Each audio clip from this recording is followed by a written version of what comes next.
The concept of reflexive modernization or reflexive modernity was launched by a joint effort of three of the leading European sociologists, Anthony Giddens, Ulrich Beck and Scott Lasch.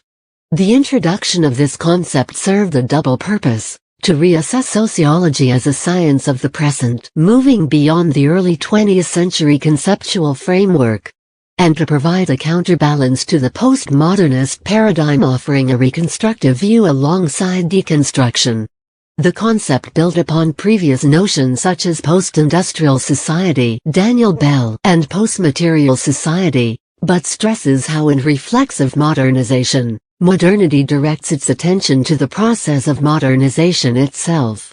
The main thesis deals with the changes brought on by the realization of modernity's ideals, such as universal suffrage and education, the welfare state, civil and political rights, changes that marked the shift to the second modernity. The authors consider it a reflexive modernity because it opposes its earlier version, in the same way as the first modernity opposed feudal traditionalism. As a consequence, the institutions of the first modernity are beginning to crumble in the face of economic and cultural globalization.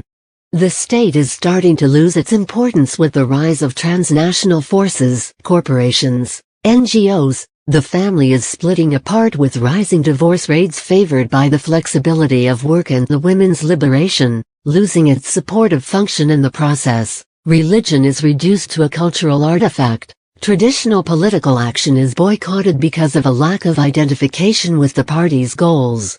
Therefore, all previous sources of solidarity lose momentum with the rise of individualization.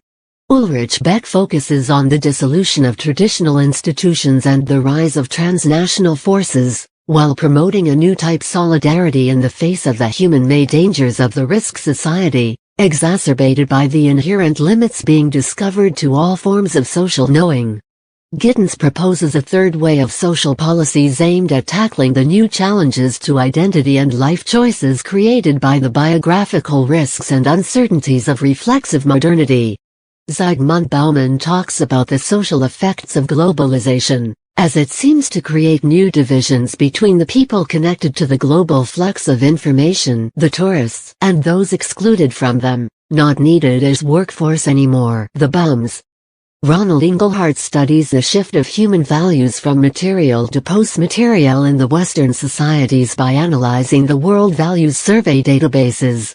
And Pippa Norris stresses the importance of cultural globalization over economical globalization, while also talking about the new divisions, such as the digital divide.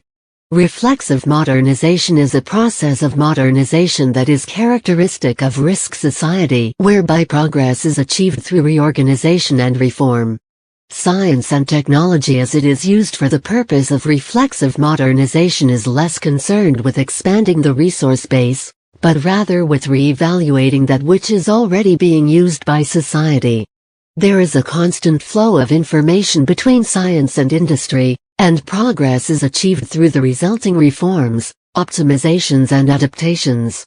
Examples of reflexive modernization that have recently gained political momentum are sustainability and the precautionary principle. The new social movements, feminist, green, and pirate parties, are also considered to be an expression of reflexive modernization.